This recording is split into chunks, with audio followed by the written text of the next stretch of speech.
Hi everyone. අද මම video එකකින් අරන් ආවේ ඔයාලට MCQ පේපර් එකට දාගන්න ක්‍රමයක්. ඉතින් මම මේක කියන්නේ ඔයාලට 2019 ඉඳන් ප්‍රශ්න පත්‍ර ආපු විදිහත් එක්ක. අපි බලමු මේ ප්‍රශ්න 50 හැදෙන්නේ මොන විෂය කරුණුත් එක්කද කියලා. ඉතින් පළවෙනි MCQ 4 හැදෙන්නේ ප්‍රශස්ත ජීවන පරිසරය කියන පාඩමේ. මේකෙත් මූලිකාංග, මූලධර්ම, අභ්‍යන්තර අවකාශ, බාහිර අවකාශ නිර්මාණය, සංකල්පීය එළඹුම්, භෞතික සමාජ ජීවන පරිසරය කියන කොටස් වලින් මේ MCQ 4 හැදෙන්න බොහෝ ඉඩකඩ තියෙනවා. ඒ කියන්නේ හැදෙන්නේ මේ කොටස් ටිකෙන්ම තමයි. ඉතින් මේ ටිකත් හොඳට බලාගෙන යන්න. ඊළඟට MCQ 5 ඉඳන් 19 වෙනකන් හැදෙන්නේ පාඩම් 2 3 4 5 12 වසරේ. ඒ ටිකෙන් තමයි හැදෙන්නේ. මේකෙත් ඔයාලා දන්නවා කාබෝහයිඩ්‍රේට්, ප්‍රෝටීන, ලිපිඩ ඒ වගේ ජීර්ණ ක්‍රියාවලිය, ඒ වගේ තියෙන කාර්යයන්, ඊළඟට ඇමයිනෝ අම්ල ටික, මේද අම්ල ගැන, ජලයේ තන්තු ඒ වගේ තියෙන කාර්යයන්, ඊළඟට කිරි ආහාර, මාළු, කරවල, පළතුරු, එළවලු, මාංශ භෝග පලාවර්ග.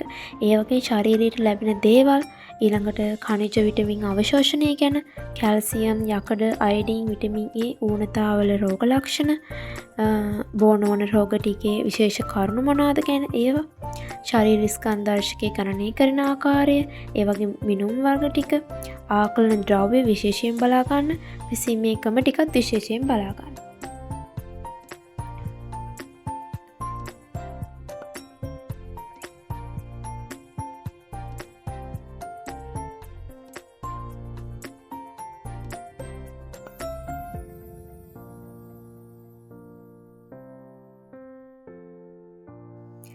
ඊළඟට MCQ පේපරේ 20 ඉඳන් 22 කියන MCQ ටික හැදෙන්නේ මේ පරිරක්ෂණය කියන පාඩම.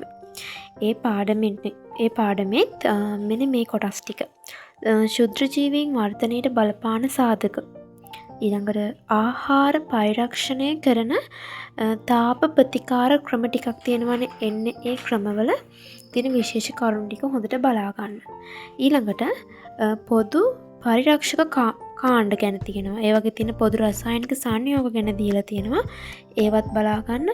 ඊට අමතරව ප්‍රතිඔක්සිකාරක හා ඒවායේ භාවිත ටික, ආහාර ඇසුරුම් වර්ගත් බලාගෙන යන්න.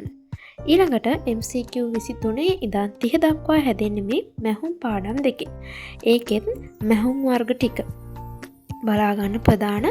ඊළඟට රෙදි මසර කිරීම, පිරියම් කිරීම ගැන, කැටිසායේ මිනුම් වර්ග, කෙඳිවල දීලා තියෙන chart එක, කෘත්‍රිම කෙඳි නිෂ්පාදනය, කෙඳි පිළිසීම සම්බන්ධව තියෙන කරුණු, වියමන් වලයි කෙඳිවලයි ෆොටෝ ගැන එහෙම බලාගෙන යන්න. ඒ වගේ රූප, නිමි ඇඳුම් කර්මාන්ත ශාලාවේ තියෙන පියවරත් බලාගෙන යන්න.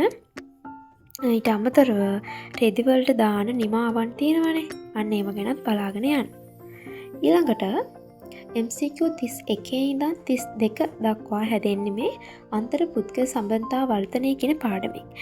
මේකේ තියෙනවා වාචික අවාචික සංනිවේදනය ගැන තියෙන මේ වගේ වාසි අවාසි ලක්ෂණ ගැන බලා ගන්න.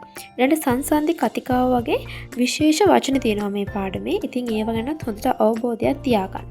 ඊළඟට සමුග පරීක්ෂණයට යනකොට අපි කරන්න ඕනේ මොනවද, කරන්න ඕනේ නැති මොනවද, ඒ වගේ අහන ප්‍රශ්න ගැන බලන්න.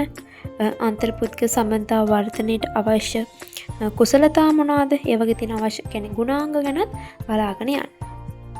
ඊළඟට 33 ඉඳන් 36 දක්වා අහන්නේ සංචරණයේ පාඩමයි. සංචරණය කියන්නේ මොකක්ද? එතකොට ඒකේ තියෙන විවිධ ප්‍රභේද, ප්‍රධාන ධාරා, ප්‍රවාහ වර්ග ගැනත් බලා ගන්න. ඊළඟට සංචාරක කර්මාන්තය කියන්නේ මොකක්ද කියන එකත් බලන්න ඕනේ. සංචාරක කර්මාන්තය ඒක නිසා අපිට මේ ආර්ථිකයට, සමාජයට, පරිසරයට ඇතිවෙන ධන ඍණ බලපෑමත් බලා ගන්න. සංචාරක ආකර්ෂණ ටිකත් බලාගෙන යන්න.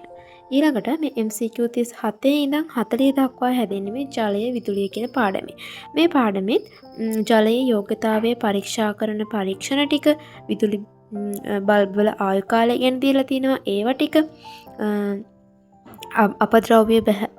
අපද්‍රව්‍ය කියන්නේ අප ජලය බැහැර කරන ආකාරයක් තියෙනවා භෞතික ටැංකිය සම්බන්ධයෙන්. ඒක පොඩ්ඩක් බලා ගන්න. ඊළඟට විදුලි බිල හදන්නේ කොහොමද? ජල බිලත් හදන විදිහ බලන්න. විශේෂයෙන් විදුලි බිල. ඊළඟට විද්‍යුත් පරිපථයේ අංග ටිකත් බලාගෙන යන්න.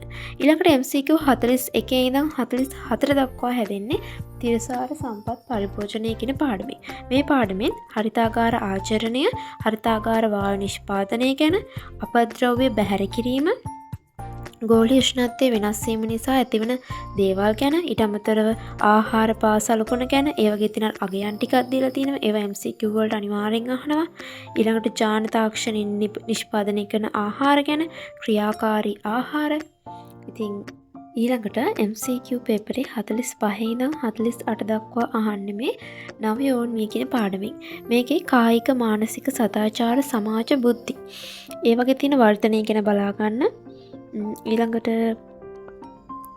ස්ව සංකල්පය, නව යෝන්විය ඇතිවන ගැටලු ගැන, නව යෝන්වියේ අවධිවලට බෙදලා තියෙනවා. ඒව පොඩ්ඩක් බලන්න. ඒ වයස් සීමාවල් එක් අය කියපු වයස් සීමාවල් තියෙනවා.